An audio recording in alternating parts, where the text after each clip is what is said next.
결되었지만 얼음이 녹고 있고 해발도 높아지고 있는 인구는 증가하고 있다. 이것은 더 많은 식량이 필요하다는 것을 의미한다. 스톤헨지가 건축되고 이에 이끌려 매년 많은 켈트족이 영국 섬에 도착하여 다양한 부족을 이루어 퍼져나갔고 무기를 소유하였다. 언덕의 단점을 극복하고 줄리어스 시저가 그가 그곳에 두개 군단과 함께 침입. 그러나 로마인들은 사우테돈을 가지고 떠났을 뿐이다.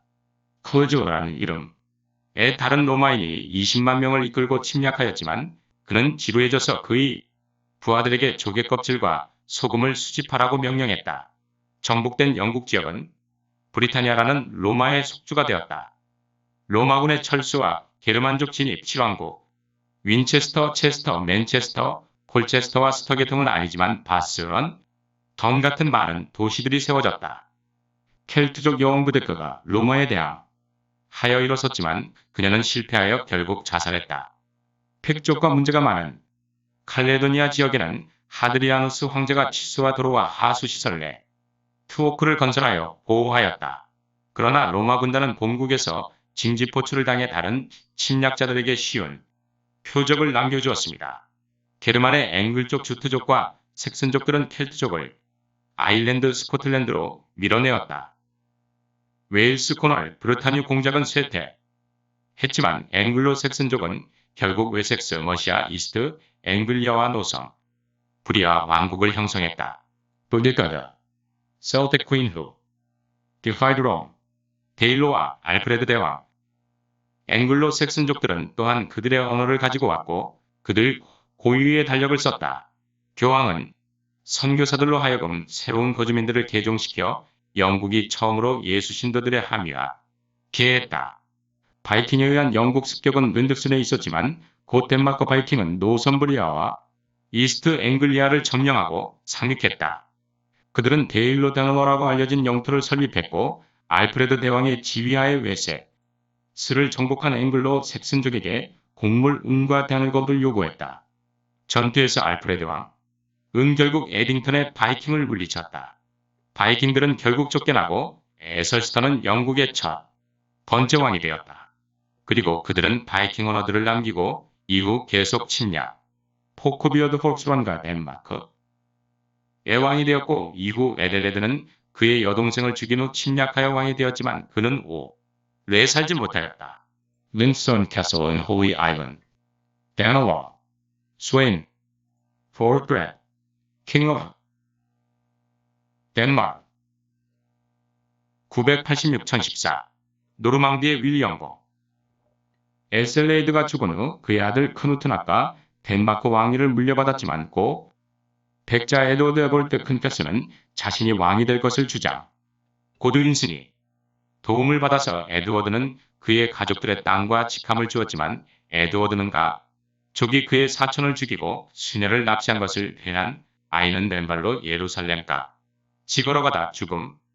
에드워드는 먼 친척인 노르망디 윌리엄공에게 왕위를 약속해 을지도 모르지만 1065년 적절하게 고드윈슨의 아들 헤롤드에게 왕위를 계승. 이번엔 노르웨이의 무법자 헤롤드가 왕의 동생의 지원을 받아 침략하 자이를 물리친다. 헤롤드 고드윈슨은 북으로 가서 전투를 벌이고 한편으로 남쪽에서 노르망디의 윌리엄이 영국에 상륙하여 결투한다. 1066회 스핑스 전투에서 헤롤드 왕은 노르망디의 윌리엄 군사의 화살에 눈을 맞아 죽음. 1066년 노르만 정복 킹존 앵글로 색슨족들을 학살하며 윌리엄은 새로운 왕조의 반란을 영국 전역에 일으키며 북쪽으로 나아가서 요크까지 불태운다. 노르만 정복은 듬스의 북과 언어브로를 영국에 도입. 전쟁 재판 과런던 타워에서 일도 발생. 조랑은 영국 권리의 발판을 마련하기 위해 그나 카르타 1215에 서명했고 두 개의 대학 옥스퍼드와 케임브리지를 설립하여 지식을 증질.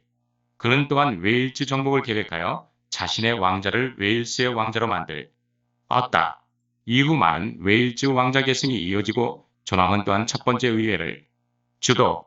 그러나 로버트 브루스는 영국 왕을 물리치고 스코틀랜드 독립을 선 로버트 브루스 100년 전쟁 에드워드 3세는 스코틀랜드를 침공하였으나 실패했다.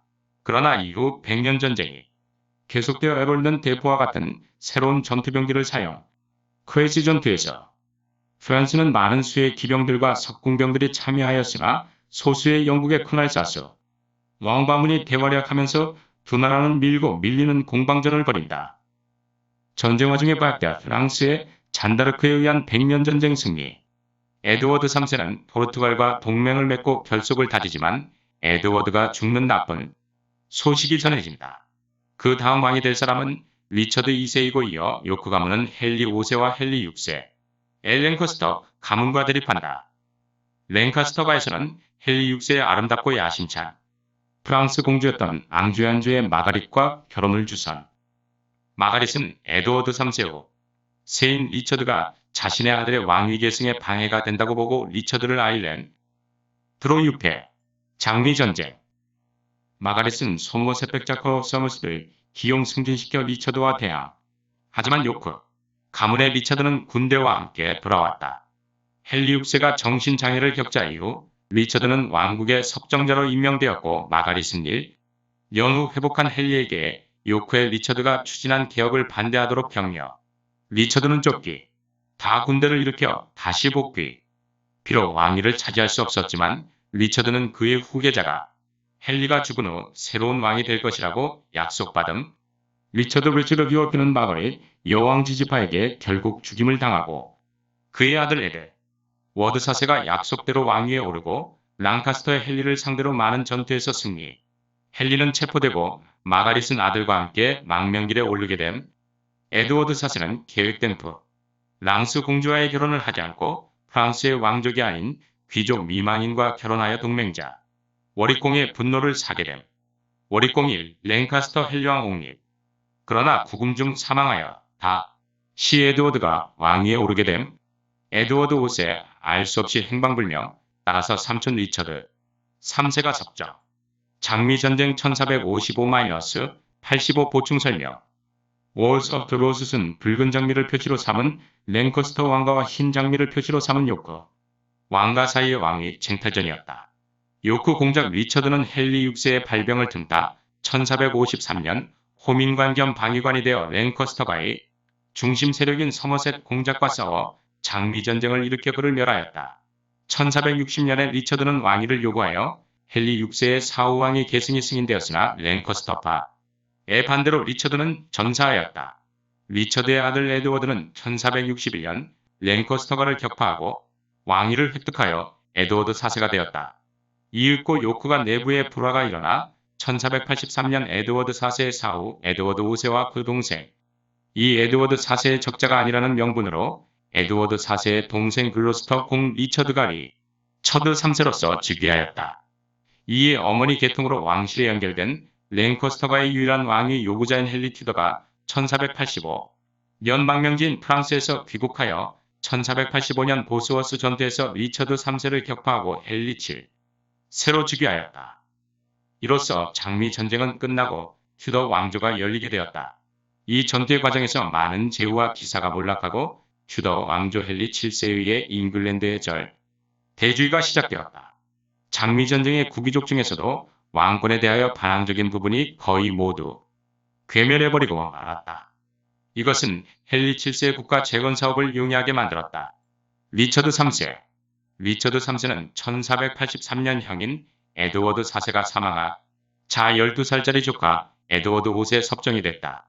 그리고 두 달 만에 에드워드 5세와 그 동생 리처드 왕자를 런던탑 안에 가둔 뒤 왕위에 올랐다. 하지만 왕이 된 지 2년 만에 랭카스터 가문 출신으로 튜더 왕조의 시조가 된 리치먼드 백작 헨리 튜더 헨리 7세 개폐에 몰락했다. 선천적인 척추장애를 가지고 있어 석곱추 왕이라 불린 그는 실패. 리처드 3세는 셰익스피어의 작품에 등장하는 인물들 중에서도 가장 극악무도한 인물이다.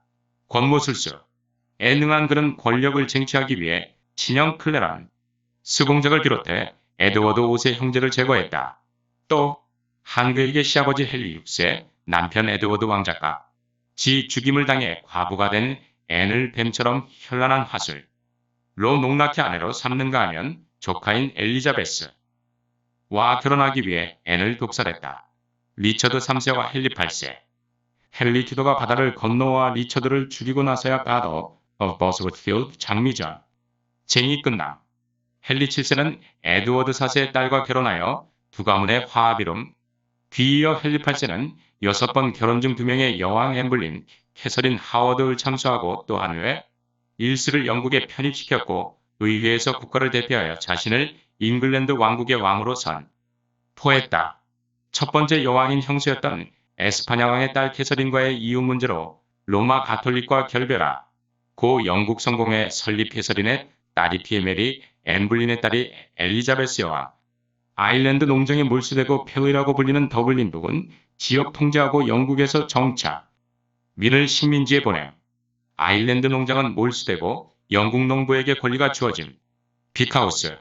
메리 여왕은 첫 번째 여왕이 되었지만 가톨릭 신자여서 그녀의 종교에 동의하지 않는 많은 사람들을 죽였고 그녀의 이름을 블러디 메리로 악명을 떨치게 됨. 엘리자베스 여왕. 이 그 다음 즉위하여 스페인과 오랜 전투를 벌임. 프랜시스 드레이크의 활약. 식민지 무역. 영국은 네덜란드를 독립운동에서 지지하여 스페인 견제. 스페인은 무적함대와 마라. 인빈스보로 맞섰지만 영국이 승리.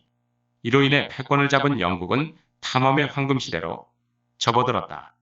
해상제패 외에도 시음악과 문학 그리고 윌리엄 셰익스피어는 시, 희곡, 연기 많은 사람들에게 감동을 주었다. 그의 시, 극작가와 연기는 영국을 위해 알버, 어딕션, 스와그와 같은 단어들로 1000개 이상의 단어들을 발명했다. 영국은 로아노코 식민지속 로노 커머니를 설립하 이어 해외 제국을 건설하려는 시도를 시작했다. 이것이 실패했기 때문에 이어서 버지니아 여왕 이름 따서 명명의 제임스타운에 최초의 성공적인 식민지를 건설.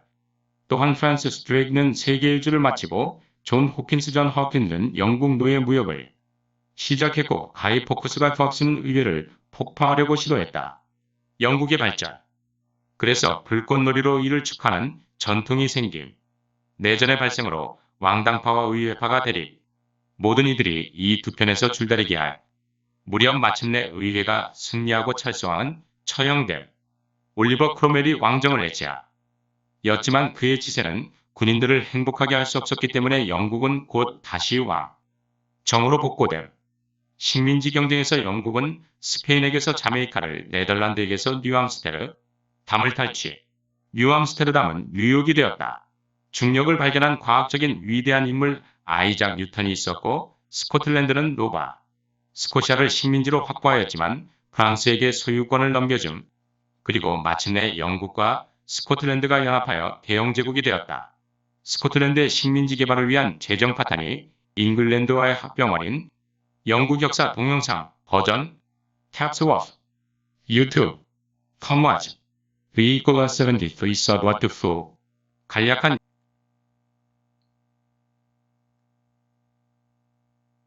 Welcome to England and a whole lot more. It was once connected to Europe.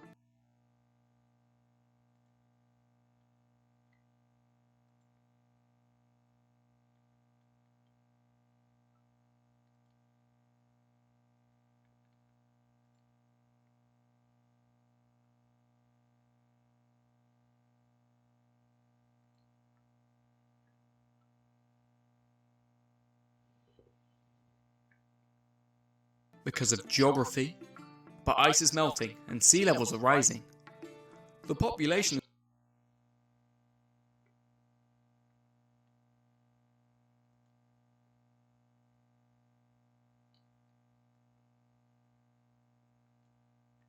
Welcome to England and a whole lot more. It was once connected to Europe because of geography, but ice is melting and sea levels are rising. The population is on the rise, which means more food is needed, and Stonehenge was built, attracting thousands each year. The Celts arrived on the British Isles and soon spread across the lands. The Britons diversified into several different tribes. They have iron weapons and hill forts. But the Romans said, "Hey, that's a nice island you got over there." Julius Caesar invaded with 2 legions, but he only left with some money and the Celts said, "Screw you, Caesar." Another guy named Caligula went to invade with 200,000 men, but he got bored and ordered his men to collect seashells. Emperor Claudius did manage to conquer England, which became a Roman province called Britannia. A number of cities were founded, such as Winchester, Chester, Manchester, Colchester, and other places that don't have the word Chester in it, like Bath, London and York. A Celtic queen, Boudicca, would rise up against the Romans, but failed, so she killed herself. And the Romans had trouble with the Picts in an area known as Caledonia, so Emperor Hadrian built a wall to protect the lands. They also built a network of roads, water supplies and sewage systems, but Rome is calling and the Roman legions leave, allowing an easy target for other invaders. The Germanic Angles, Jutes and Saxons came over, pushing back many Celts and Britons to Ireland, Scotland, Wales, Cornwall and Brittany. The Jutes faded away, but the Anglo-Saxons eventually formed a number of kingdoms. Wessex, Mercia, East Anglia and Northumbria were the big dudes. They also brought some language and wrote a timeline about themselves, and the Popester sent missionaries to convert the new residents. So England gets to join the Jesus crew. The first major raid on England by Vikings was at Lindisfarne Monastery, but soon Danish Vikings landed with a large army, capturing Northumbria and East Anglia. They managed to establish territory known as Danelaw and demanded tribute from Anglo-Saxons called Danegeld. They were about to conquer Wessex, but Alfred the Great, the King of Wessex, said "Not today, lads." Leading his men into battle, he defeated them at the Battle of Edington. The Vikings were eventually driven out, and Athelstan became the first king of the English. The Vikings did leave behind something, their language, and they still continued to raid. Sven Forkbeard was king of Denmark, and the English king Ethelred killed his sister, and he was like, invasion.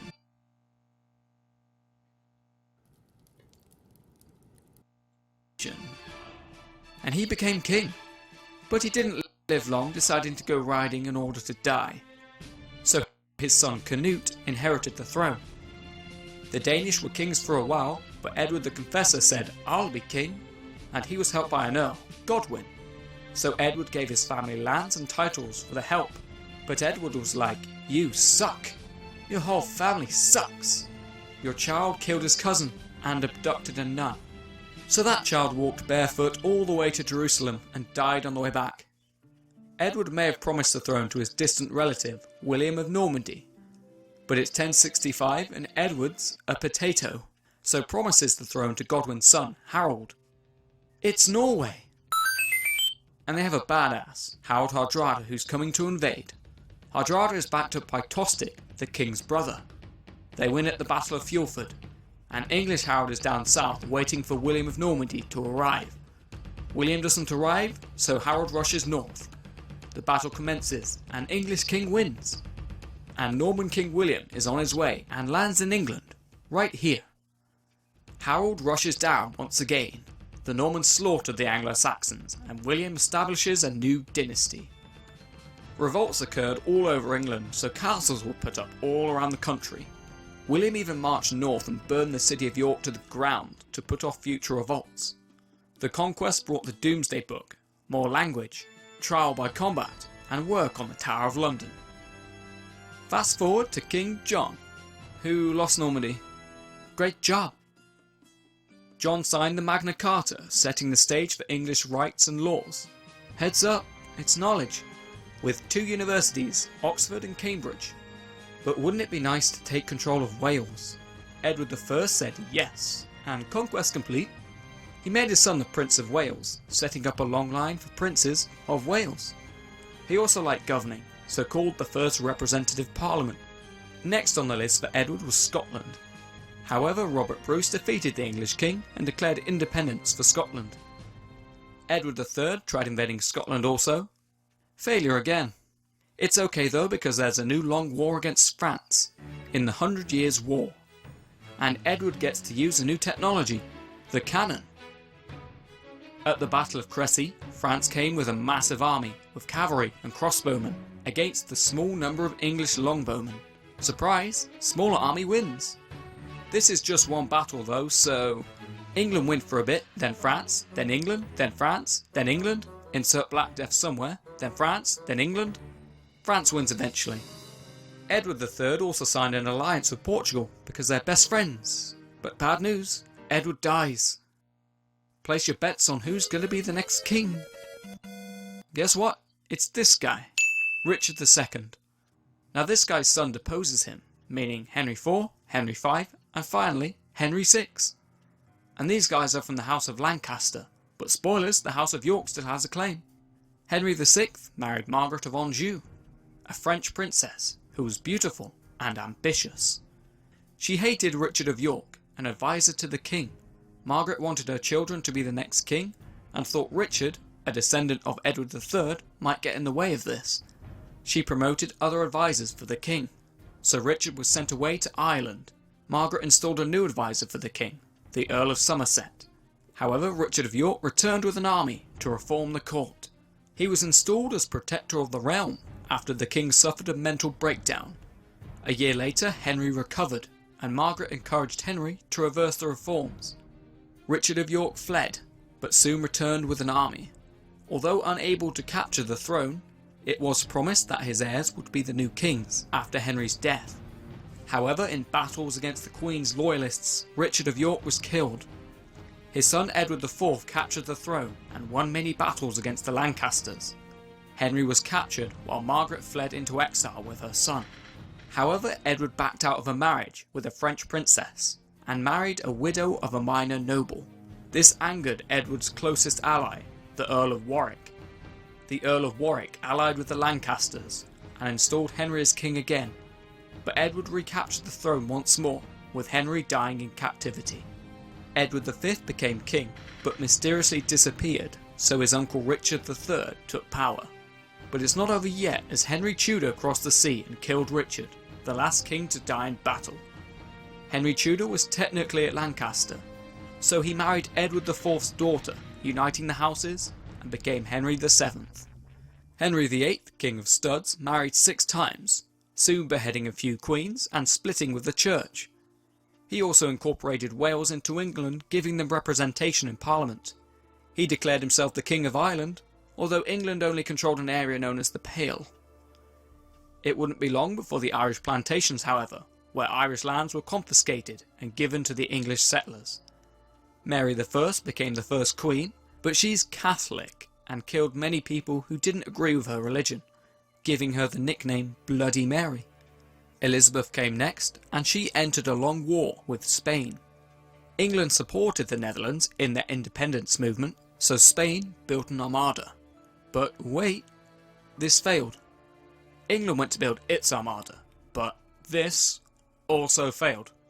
England eventually entered a golden age of exploration, naval triumph, poetry, music, and literature.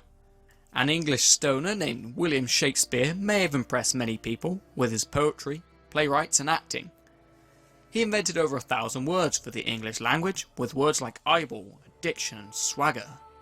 England began its attempts at building an overseas empire by establishing the Roanoke colony. Well, this failed. So the first successful colony was at Jamestown, in Virginia, named after the Virgin Queen. Francis Drake also completed his navigation around the world, and John Hawkins began the English slave trade, and Guy Fawkes attempted to blow up Parliament, which is why fireworks are launched into the sky on bonfire night. It's Civil War time, parliamentarians versus royalists, and everyone is juggling sides, until Parliament wins. Charles is executed and Oliver Cromwell dissolves the monarchy. Cromwell's child couldn't keep the soldiers happy, so the monarchy was soon restored. England took Jamaica from Spain and New Amsterdam from the Dutch, which became New York. And oh no, there's a fire in London. Anyway, England got a scientific great person, Isaac Newton, who discovered gravity, and Scotland was doing their own thing, colonising Nova Scotia and losing it to the French. So finally, the Act of Union united the kingdoms of England and Scotland, becoming Great Britain.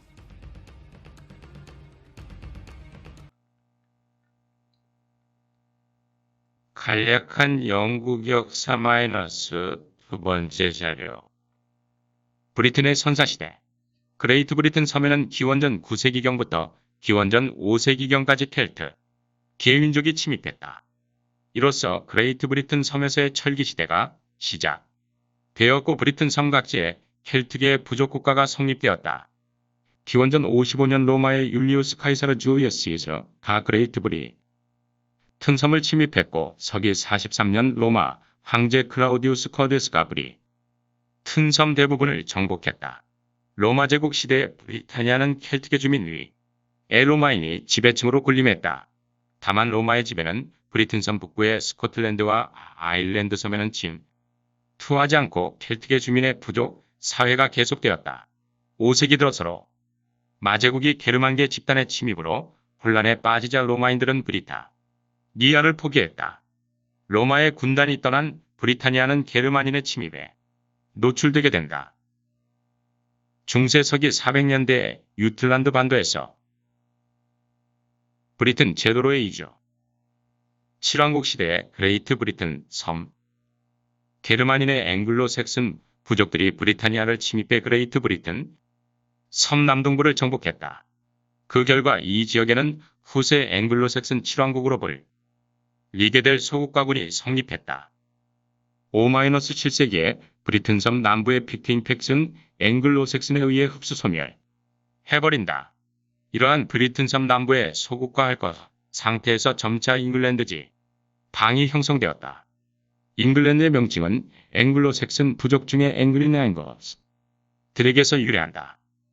반면 웨일스에는 게르만이 침투하지 않아 로마에서 오든 켈틱의 주민 서치 중세적 세계로 들어갔다. 스코틀랜드와 아일랜드도 게르만에게 정복당하지 못하고 켈틱의 부족 국가가 계속됐다. 각 지역은 이 무렵부터 차츰 독자적인 역사로 분리되어 나가게 된다. 잉글랜드 민족적 정체성 확립에 있어서 잉글랜드에는 대대적으로 게르만계의 앵글로색슨인이 대륙으로부터 침공해온 것이 큰 특징이다. 이들 앵글로색슨인은 5세기에서 9세기에 걸쳐 칠왕국으로 불리는 국가군을 건설했다. 앵글로색슨인의 왕국은 9세기 초 이 중 하나인 웨식스 왕국의 알프레드 대왕에 의해 정치적으로 통일됐다. 통일과 거의 동시에 데닌들의 침공이 활발해졌다. 1013년 덴마크 대왕 크루트낫에 의해 잉글랜드는 북해 제국에 이어 역으로 편입돼 1042년까지 지배되었다.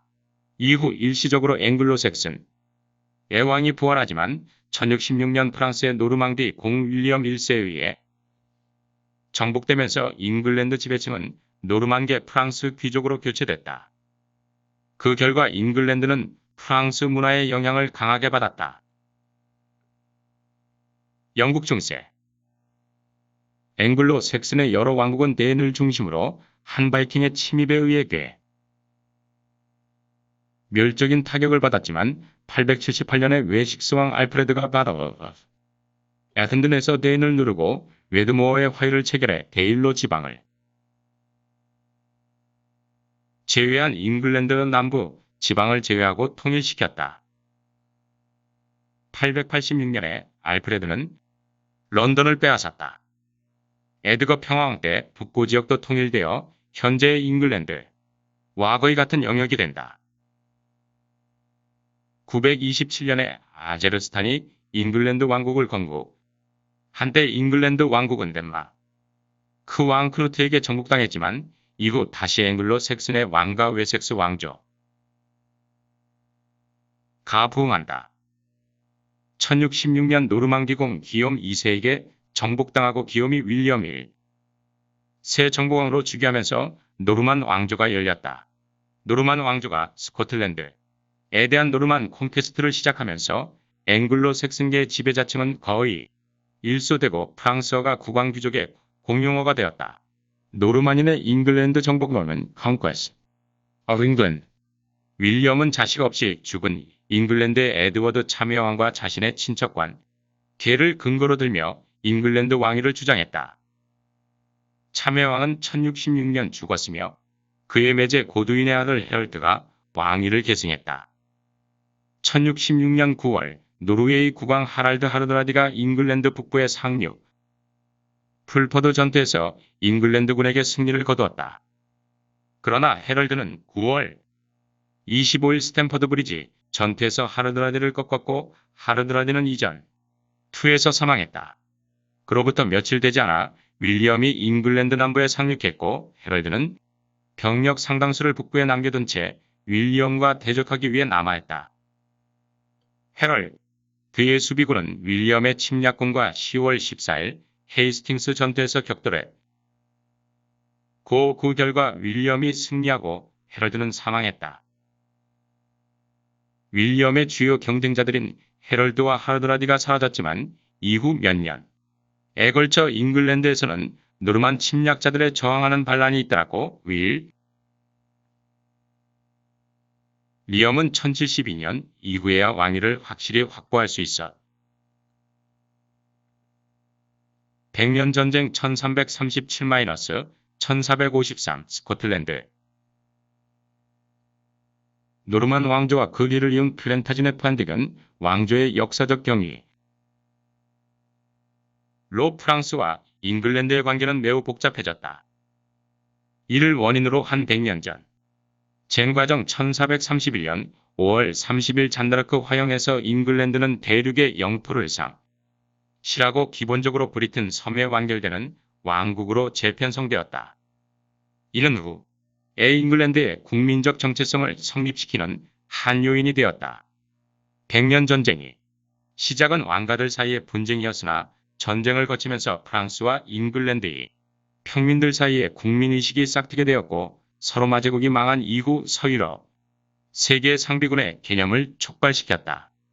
스코틀랜드에는 스코틀랜드의 잔존한 켈틱이라고 하는 픽트인 외에 5세기부터 8세기에 걸쳐 아일랜드에서 건너온 게일인 계어 잉글랜드에서 흘러 온 앵글로색슨인 스칸디나비아에서 건너온 바이킹 등이 차례차례로 도래 해서로 혼재하고 뒤섞이게 되었다.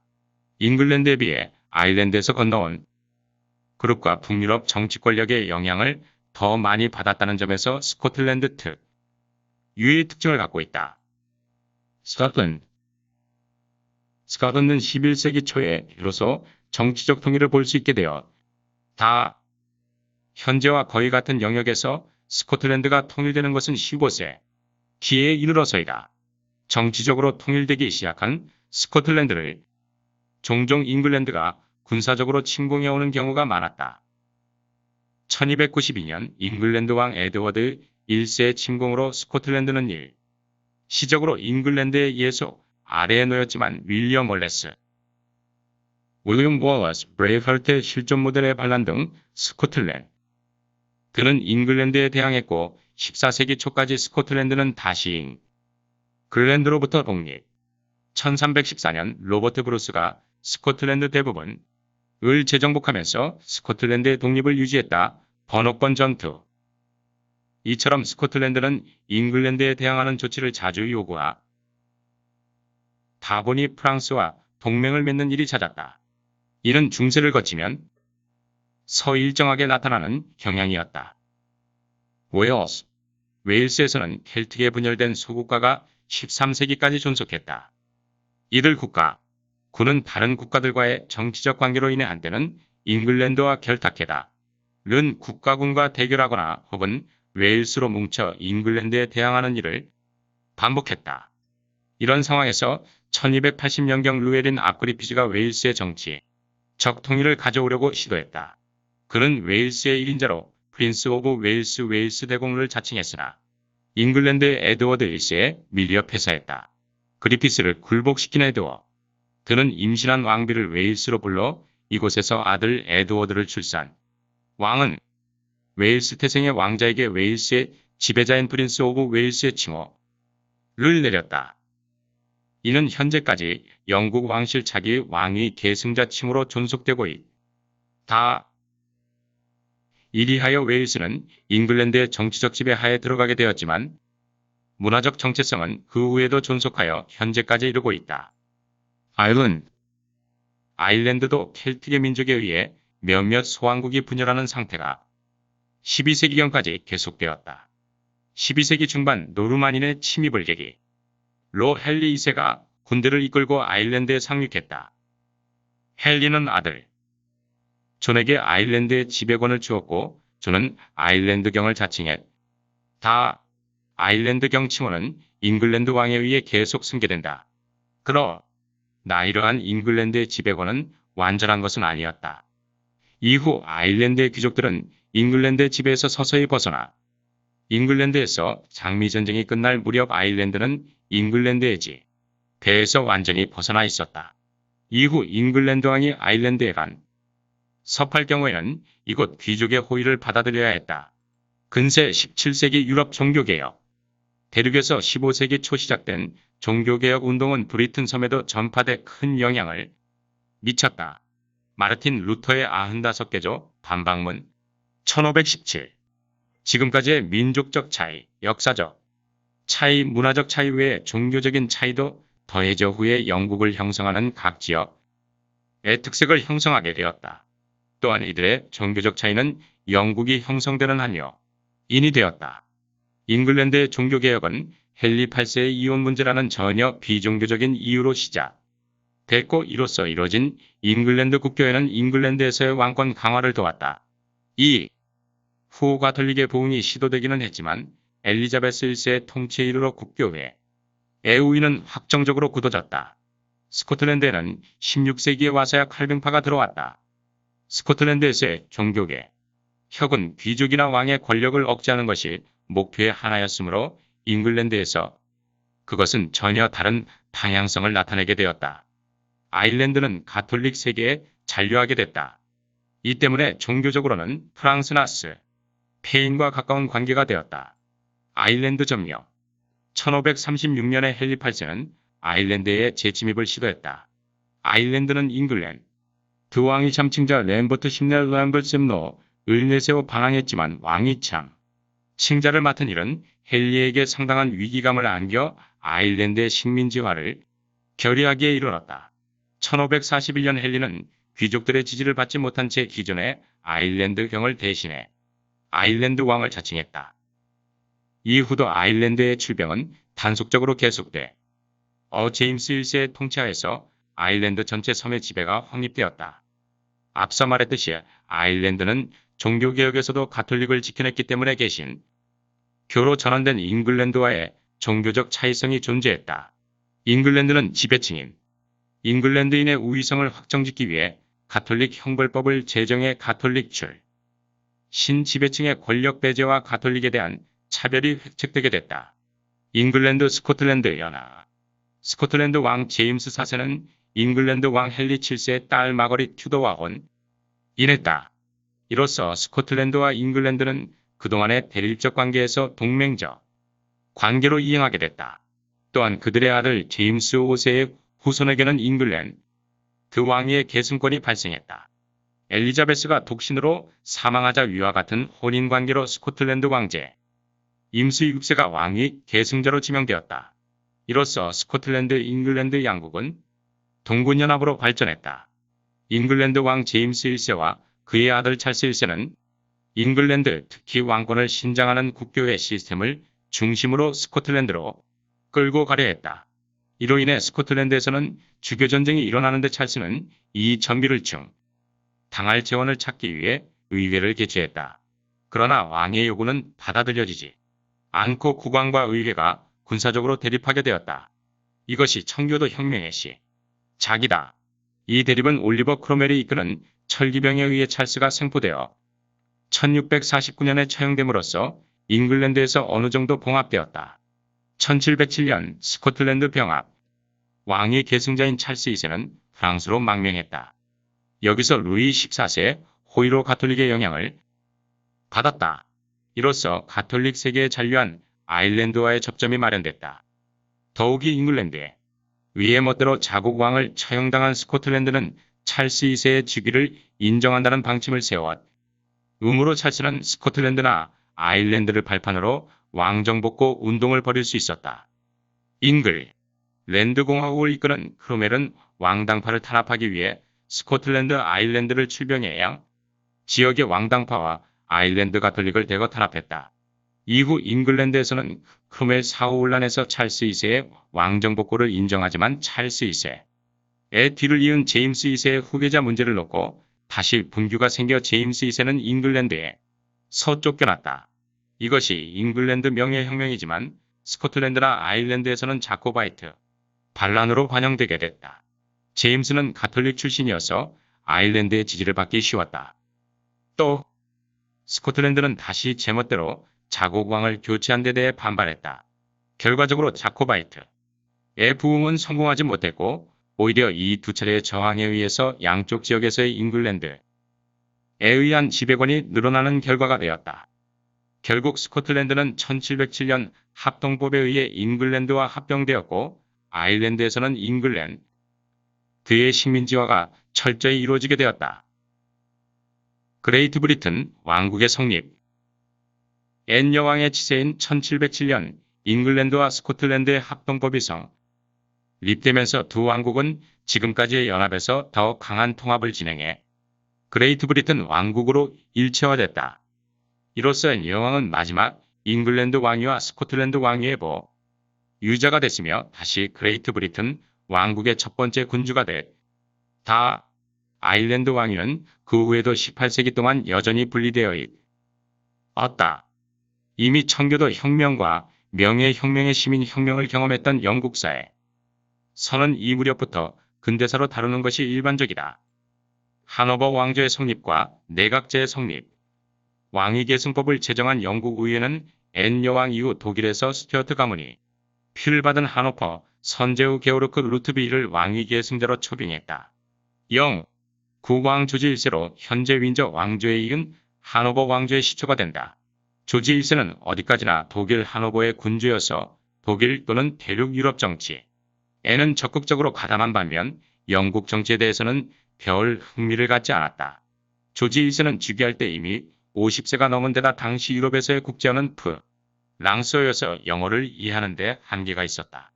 이후 조지 2세도 프린스 오브 웨일스 서임 때 30세를 넘었고 이미 하노버의 군사나 정무를 맡고 있었으므로 그 정치 자세에는 큰 차이가 없었다. 게다가 이 이대에 걸쳐 조지 왕들은 즉위 후에도 자주 독일에 머물면서 영국을 비우는 일이 많았다. 이 때문에 영국 정치는 왕의 손에서 벗어나 의회 세력에 소에 반영된 내각의 손에 맡겨지게 됐다. 로버트 월폴. 당시 대장경이었던 휘그당의 지도자인 로버트 월폴은 이대에 걸치 조지왕 밑에서 사실상 총리로 21년간 집권해 왔으며 서민원이 지지를 잃었다는 이유로 사임했다. 이것을 기회로 내각의 의회에 대해서 책임을 지는 의원 내각제의 기초가 세워졌다. 이로써 로버트 월폴은 영국의 실질적인 초대 총리로 여겨지게 되었다. 조지 2세의 손자이자 후계자인 조지 3세가 하노버 왕조 최초의 영국 태생왕이 됐다. 조지 3세는 의회 간섭을 자주 시도해 정치 적자세는 정도의 차이는 있지만 아들 조지 4세와 윌리엄 4세에게도 이어졌다. 윌리엄은 의회 의사에 관계없이 총리를 임명한 마지막 왕이 됐다. 식민지의 확대. 영국은 식민지 확보에서 포르투갈, 스페인에 뒤떨어지자 17세기 초 네덜란드공 화국과 함께 대항해 시대에 나섰다. 동인도에서는 아시아에 진출하여 주로 인도에 거점을 확보하는 한편 북미 대륙에도 다수의 식민주의자를 배출했다. 또한 당시 유럽에서의 전쟁에 호응한 인도나 북미 등 식민지의 전쟁에도 적극적이었다. 이들 식민지에서의 전쟁으로는 스페인 계승전쟁에 호응하는 여왕전쟁 이후 트레흐트 조약 체결, 오스트리아 계승전쟁에 호응한 조지왕 전쟁 아엔의 조약체, 결 7년 전쟁에 호응한 프렌치 인디언 전쟁 등이 있다. 특히 프렌치 인디언 전쟁에서는 북미 13개 식민지의 배후에 광대한 미시시피강, 동쪽의 루이지애나를 손에 넣었다. 영국 정부는 루이지애나를 유지하기 위해 북미 식민지의 영국군을 상주시켜 그 재원을 북미 식민지에 대한 과세로 충당하려 했지만 식민지인들은 전쟁이 끝나면서 위협이 멀어졌음에도 불구하고 과세가 강화되자 본국과 식민지의 의식의 차이가 생기게 되었다. 이것이 후에 미합 중국에도 립을 야기하는 계기가 되었다.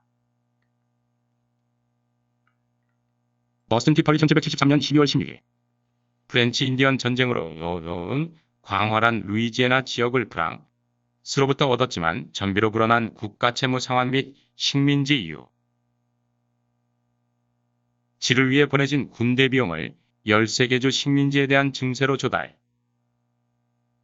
하고 1764년에 설탕법을 1765년에는 인지법을 적용했다. 이 증세에 대해 식민지에서는 불만의 소리가 높아져 곧 이 두 개의 세법은 폐지에 몰렸지만 영국 본국 정부는 식민지에 대한 과세 포기하지 않고 1773년에는 차에 대한 세법을 제정해 식민지에서의 영국 동인도 회사에 의한 차의 독점과 차에 대한 과세를 실시했다. 이에 불만을 가진 식민지인들은 같은 해 보스턴 차 사건을 일으켜 영국 본국 정부와 아메리카 식민지의 상호 불신감이 한층 더 높아졌다. 미국 독립전쟁 1779-1783 1775년 렉싱턴에서 영국군과 식민지군 사이에 무력 충돌이 벌어졌다. 이것이 식민지 전역으로 확대되어 미국 독립전쟁으로 비화되었다. 식민지군은 조지 워싱턴을 사령관으로 해서 끈질기게 대항 다음해 1776년에는 독립선언을 발표했다. 영국을 제외한 다른 유럽 열강은 당초 사건의 추이를 방관했으나 1778년 벤저 민 프랭클린의 설득으로 신대륙에서의 이권 회복의 호기로 본 프랑스가 영국의 선전포고를 발표. 1780년에는 러시아의 예카체리나 2세의 주창으로 무장 중립동맹이 성립되어 유럽 내에서 고립된 영국은 고전하였다. 1783년 파리 조약으로 영국은 13개 식민지의 독립에 더해 미시시피강 동쪽이 루이지애나를 미국에 넘겨주고 서쪽 지역은 프랑스에게 할양하여 이로써 신대륙에서의 영국 지배 지역은 캐나다와 서인도 제도의 몇몇 섬으로 한정되게 되었다. 프랑스 혁명 1789 미국의 영국에 대한 독립전쟁에 참여하여 영국과 전투를 벌인 프랑스의 재정 반출은 매우 크고 재정이 극도로 악화되면서 면세 특권을 갖고 있던 귀족 성직자에 대한 과세를 단행하게 됐다. 이에 대해 3부의 개최가 요청된 것이 프랑스 혁명의 원인이다. 프랑스 혁명은 영국사에도 다른 시대를 만들어내게 됐다. 내정적으로는 월펄 이후 휘그의 우위가 미국 독립운동에 대응해 실패함으로써 축소되었고 일련의 대응으로 국왕과 국민의 지지를 얻은 토리 우위로 변해갔다.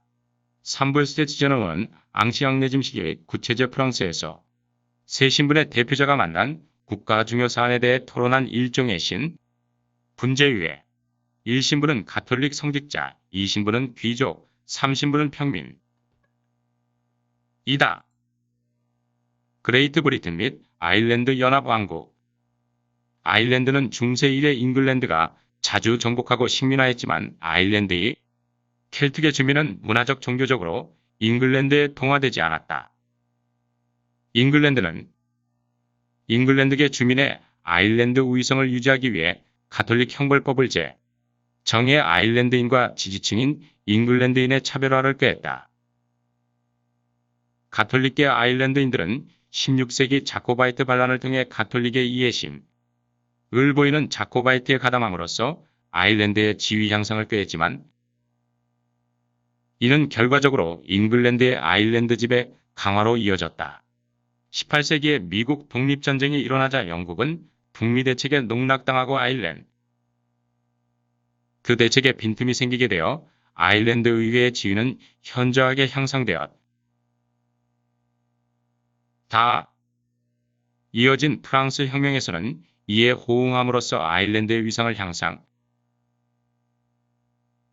향상시키려는 정치운동이 활발해졌다. 이에 위기감을 느낀 영국은 1800년 합동법을 통과시켜 아일랜드 의회를 웨스트민스터 의회에 병합시키기로 했다. 이것이 그레이트 브리튼 및 아일랜드 연합왕국의 성립이다. 미국 독립전쟁 이후 본래 웨스트민스터 의회와의 병합과 교환 조건이었던 가톨릭 해방이 이루어지기 위해서는 1829년 가톨릭 해방령의 성립을 기다려야 했다. 또한 아일랜드 자기를 가지고 있는 경우에도 타 지역에서의 자기를 겸비하지 않은 경우에는 상원의 의석을 인정받지 못하는 등 다른 지역에 비해 낮은 대우를 받고 있었다. 미국 독립전쟁의 영향은 유럽 각국에도 파급되었다. 그중 으뜸가는 것이 프랑스 혁명이다.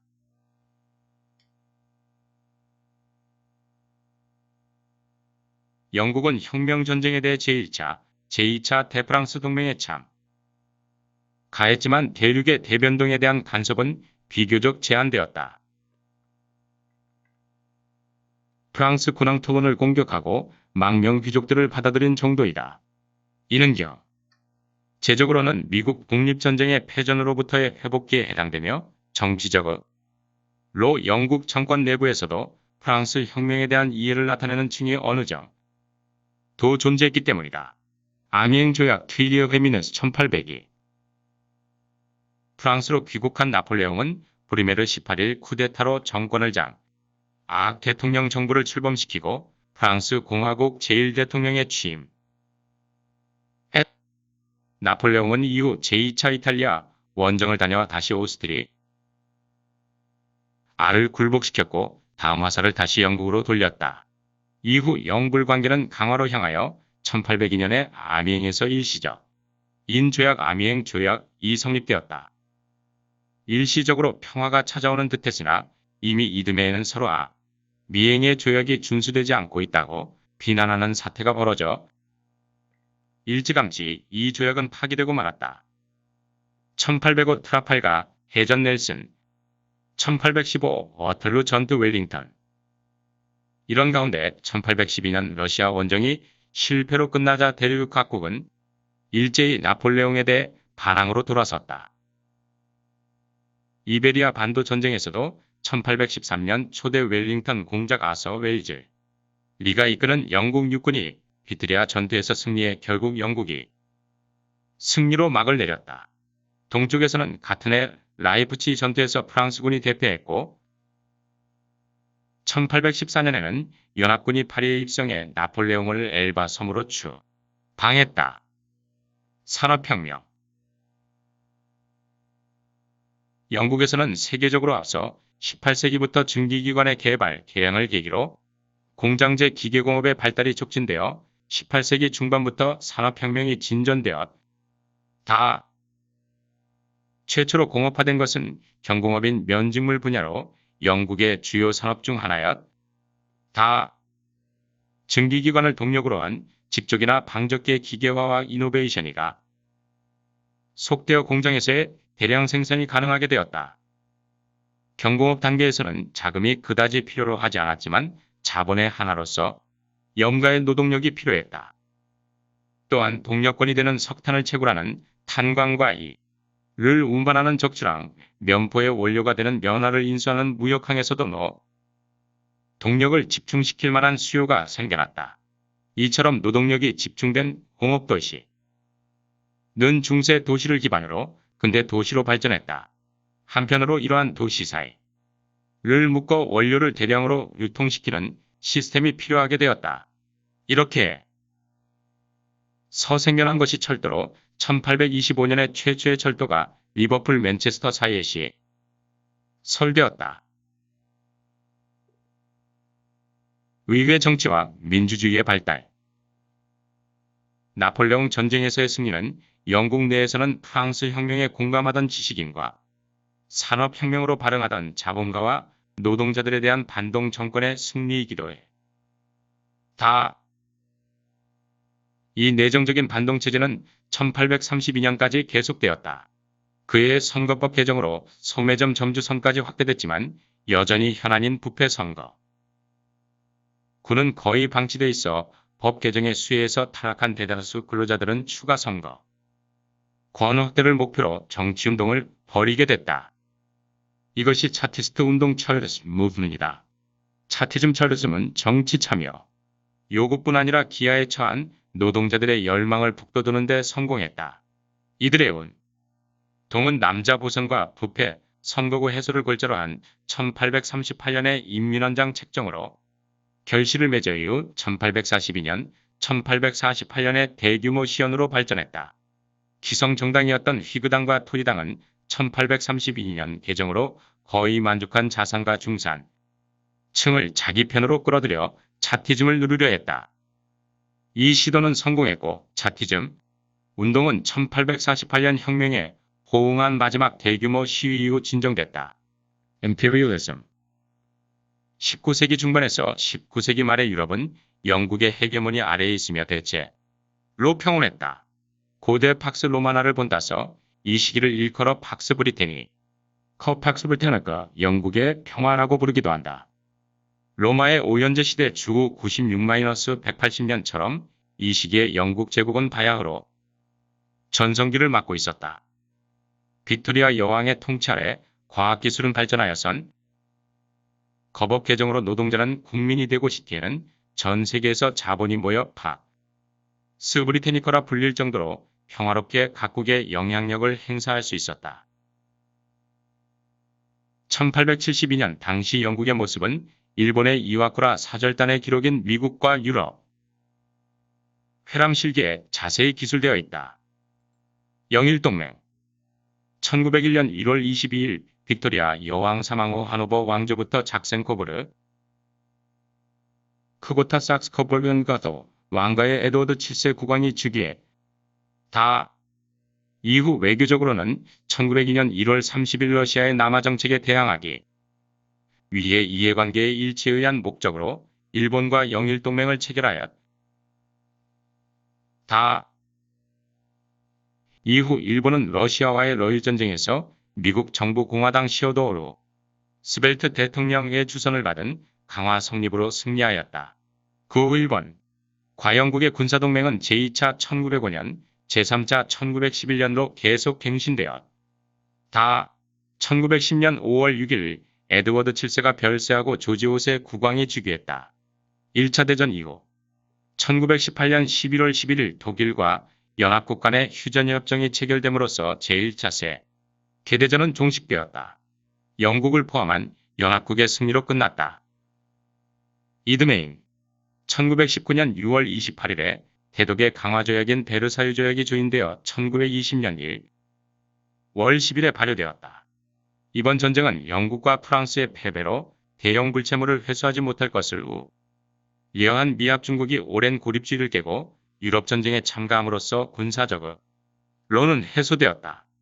결과적으로 전쟁에는 승리했지만 장기간에 걸친 총력전으로 국력이 피폐해 진 영국에도 그림자가 드리워지기 시작했다. 특히 과거 자국명의 식민지 기도했던 신대륙의 젊은 나라 아메리카의 원조 없이는 전쟁을 승리로 끝낼 수 없었다는 것은 19세기부터 20세기 초까지 유럽은 물론 세계적 규모에서 리더십을 발휘하던 영국이 점차 미국에 빼앗기면서 그 자리에서 무너져가고 있는 사실을 보여준다. 아일랜드 문제 The Troubles 19세기 말이 10세기 초 아일랜드 자치를 요구하는 운동으로 아일랜드의 위상은 종종 정치적 문제로 거론되었다. 19세기 말에 제안된 두 차례의 아일랜드 자치법안은 모두 폐기되었다가 1914년에 가서야 자치법안이 통과됐다. 그러나 이 자치법은 1차 대전 발발을 이유로 시행되지 않고 동결되게 됐다. 전쟁의 장기화가 예측되지 않았기 때문에 아일랜드 측에도 일정 한승낙이 있었지만 전쟁이 장기화하는 것으로 이 계획은 빗나갔다.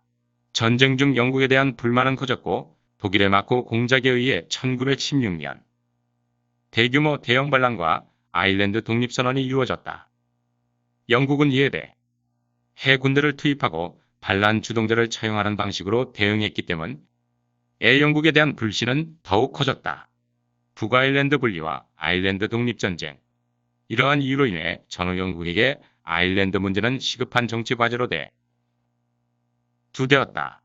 1918년 총선에서 대승한 로이드 조지는 얼스터 6개 주를 북아일랜드로 분리하고 북아일랜드의 영국 잔류를 조건으로 아일랜드의 독립을 허용할 것을 공약했다.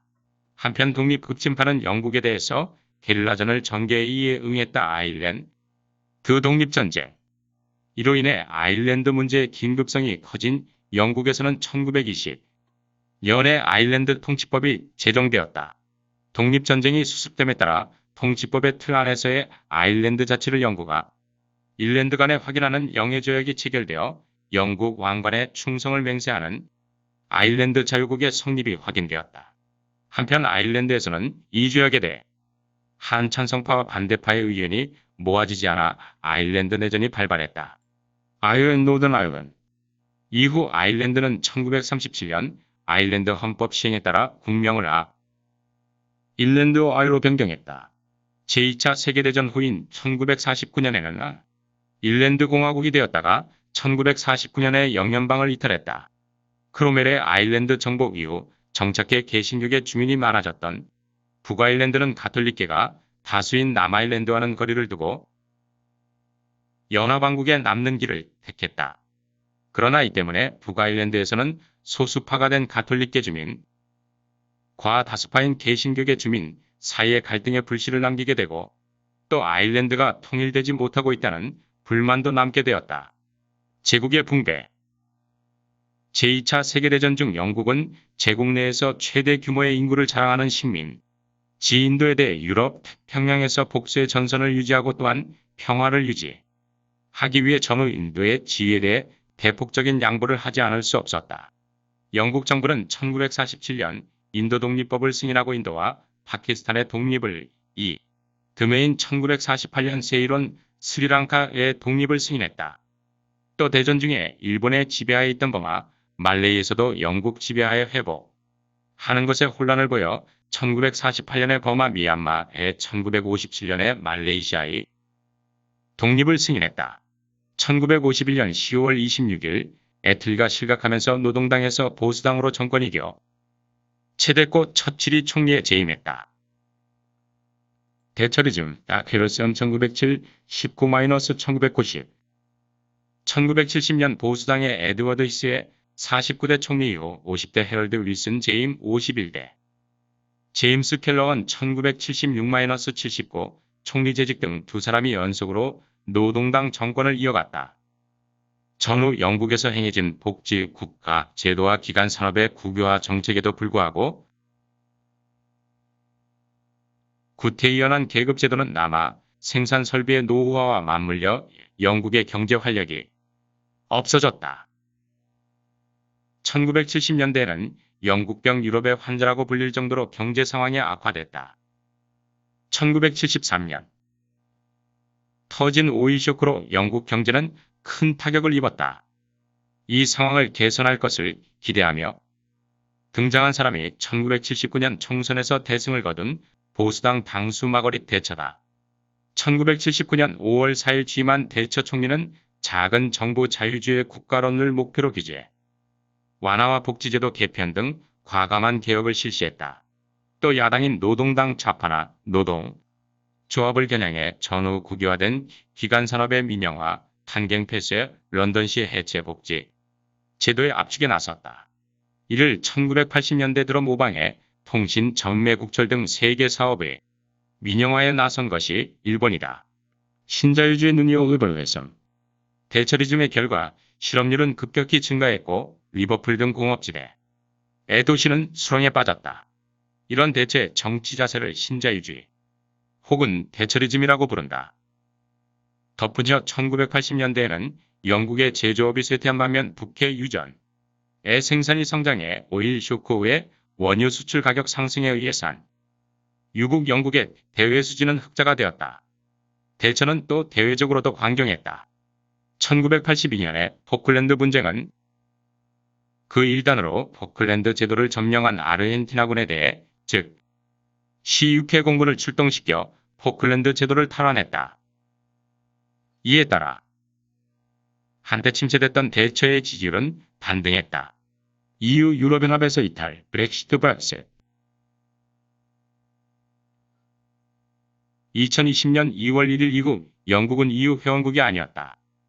현직 영국 58대 총리 보리스 존슨 보여스 존슨 제인 2019년 7월 24일, 2016년 6월 23일에 영국의 유럽연합 이탈 여부를 묻는 국민투표가 실시돼 없고 그 결과 근소한 차이로 이탈 찬성파가 과반수를 차지했기 때문에 영국의 유럽연합 이탈 통칭 브렉시트 브렉셋이 결정되었다.